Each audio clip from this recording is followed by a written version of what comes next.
ভালোই লাগছে যে কোথাও যাওয়া লাগছে না, হয়রানি হচ্ছে না। এই জায়গা থেকেই অনেক সুন্দর কাজ চলতেছে, বা এই জায়গায় থেকেই যে করতে পারবো, এটাই আশা। অনেক ভালো লাগছে। প্রক্রিয়াটা আমার কাছে অনেক ভালো লাগছে, কারণ অন্যরকম লাগছে। যেমন আমরা দৌড়াদৌড়ি করি, তারপরে অ্যাপ্লাই করা লাগে, ওগুলো জমা দেওয়া লাগে কম্পিউটারে, বা হয় না হয় ডাক পরে না, এরকম কোনো ঝামেলায় জায়গায় পোহানো যাচ্ছে না। এই জায়গায় যে আমরা ইজিলি আছি, আমাদের যে অভিজ্ঞতাগুলো এই জায়গায় প্রকাশ করতে পারছি, এটা আমার কাছে অনেক ভালো লাগছে, অন্যরকম কিছু। প্রত্যাশা অবশ্যই একটা চাকরির, ভালো একটা জবের প্রত্যাশা সবারই থাকা, সেই আশা নিয়ে আসছি এখানে। আমি ইন্টার পাস করি, আর দক্ষতা হচ্ছে আমি উপজেলায় একবার, ঠিক আছে, বিউটিফিকেশনের কোর্স করছি, তো সেই অভিজ্ঞতা নিয়ে আমি আবার একটু চেষ্টা করতে আসছি।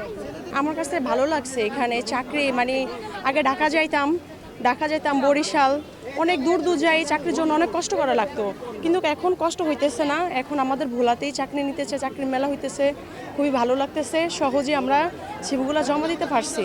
আমি শতভাগ আশাবাদী, আর এক্সপিরিয়েন্স অনুযায়ী আমার চাকরি পাওয়ার আশা আছে, ইনশাল্লাহ পারবো। আমাদের ভ্যাকেন্সি আছে, হচ্ছে বেকারত্ব দূরের একটা বড় একটা সমস্যা আমাদের তো বাংলাদেশে। সেক্ষেত্রে যে উদ্যোগটা নিয়েছে গ্রামীণ জন উন্নয়ন সংস্থা, ওনারা হচ্ছে বেকারত্ব মানুষদের হচ্ছে গিয়া চাকরি দিয়ে হেল্প করতেছে। আমরাও তাদের সাথে সহযোগিতা আসতে পারি, আমরা আসলে ওনাদের অনেকটা অ্যাপ্রিসিয়েট করতেছি। আমরা যারা আছে এখানে সবার সিভিটাই আমরা মূল্যায়ন করব এবং আমরা দেখব, এবং যার যার স্কিল অনুযায়ী আমরা তাদের পরবর্তীতে ডাকবো।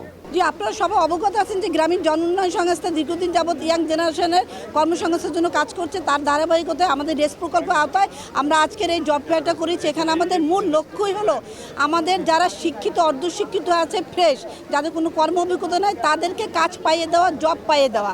এটার মূল উদ্দেশ্যটা হলো কয়েকটা উদ্দেশ্য, তার মধ্যে একটা উদ্দেশ্য হলো এমপ্লয়ি এবং এমপ্লয়ারদের মধ্যে একটা সেতু বন্ধন তৈরি করে দেওয়া। একই প্ল্যাটফর্মের মধ্যে যে যারা এই সুযোগটি পাচ্ছে, এটি নিঃসন্দেহে প্রশংসনীয় একটি উদ্যোগ।